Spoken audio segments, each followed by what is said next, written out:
Sugar, spice, and everlasting love, a royal recipe. Dedicated to my favorite impersonator, Byron.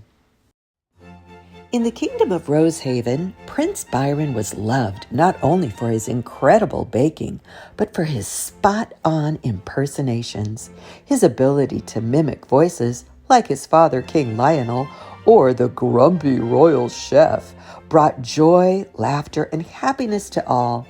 Prince Byron's spot-on impersonation of the court jester, complete with playful gestures and a mischievous grin, left the entire court, even the king, roaring with laughter and applause. Still, Byron longed for someone who shared his passions for food and impersonations.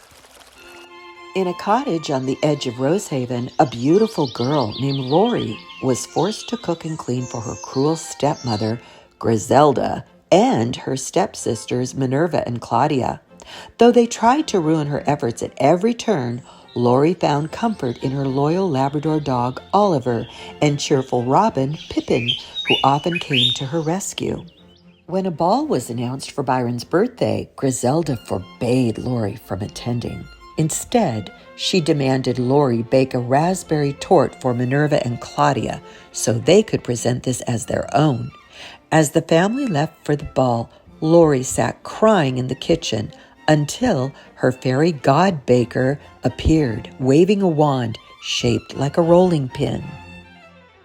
"You're going to the ball," she declared, transforming Lori's rags into a glittering gown and glass slippers. A pumpkin became a carriage, with Oliver as the coachman and Pippin as her guide. "Oh, but remember, my child, the magic fades at midnight." At the ball, Byron entertained the crowd by impersonating the king, booming, "Let the royal raspberry cake be devoured." But he noticed Lori admiring his cake and approached her. "Care to have a bite?" he asked, mimicking the royal grumpy chef. Lori laughed. "It's incredible. Did you add honey to the frosting?" Byron lit up. "You noticed. What would you do differently?" In the chef's gruff tone, she teased, "Perhaps more lemon zest."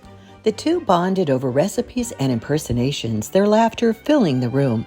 Furious, Minerva and Claudia tried to humiliate Lori, spilling punch and tipping over desserts, but Oliver and Pippin foiled their schemes.